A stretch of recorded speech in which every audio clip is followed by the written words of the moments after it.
Today we'll be discussing the impact of economic freedom and citizens' well-being, and we'll be talking about the United States, Australia, and China. My name is Jasmine Cruel. And I'm Andre Lewis. China has a mixed economy, but more specifically a socialist market. This means that the economic system involving the public or social ownership in the means of production.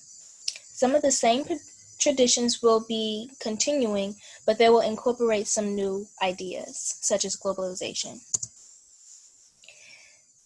China is ranked 103rd freest country in the world.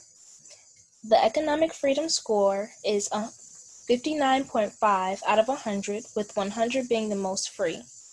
The corruption score is 41 out of 100, with 100 being the least corrupt. China has a population of 1.4 billion and a growth rate of 0.5. Unemployment rate is 4.4. The unemployment rate is so low because of the rapid growth and the labor shortage. China has been the largest economy in the world. Their GDP is 25.3 trillion, 6.6% growth, 6.9% 5-year compound annual growth, 18,110 per capita. Overall, China's economy in the past few years have improved. Some things they've improved on are food safety and health provision, acknowledgement of corruption, advancement of infrastructure, public safety for tourism. However, their standard of living is still poor. Next, we have Australia. Australia is the mixed economy and has a free market system. The mixed economy is when you combine private and public enterprises. The free market is based on supply and demand with little or no control from the government. Australia is ranked 4th freest country with a score of 82.6 out of 100. Compared to the world average, Australia is substantially higher. Corruption score is 77 out of 100, with 100 being the least corruption. Australia has a population of 25.2 million with a growth rate of 1.6%. The unemployment rate is 4.4% as of 2018. Their unemployment rate is high because the population is much lower than other countries and people are looking for work.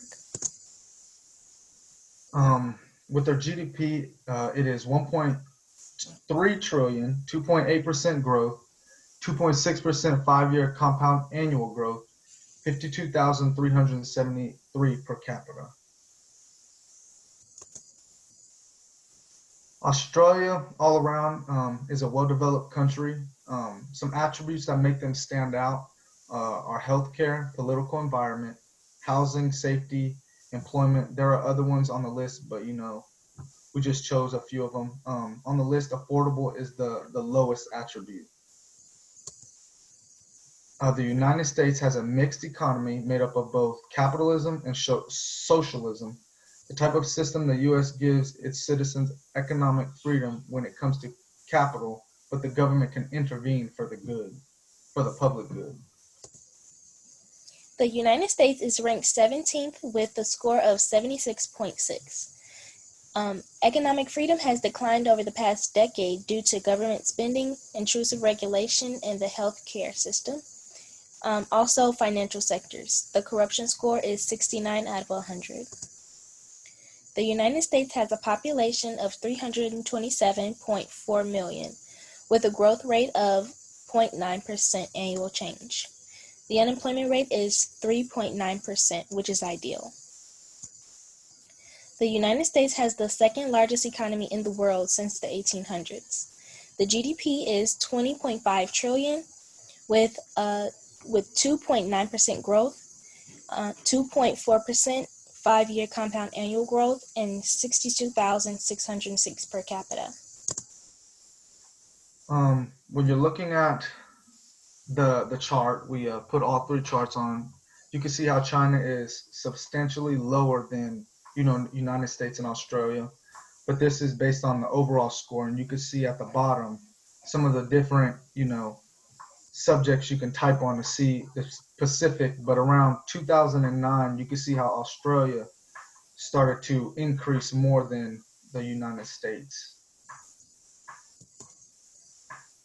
And then in conclusion, Australia, 43.6% more likely to be unemployed.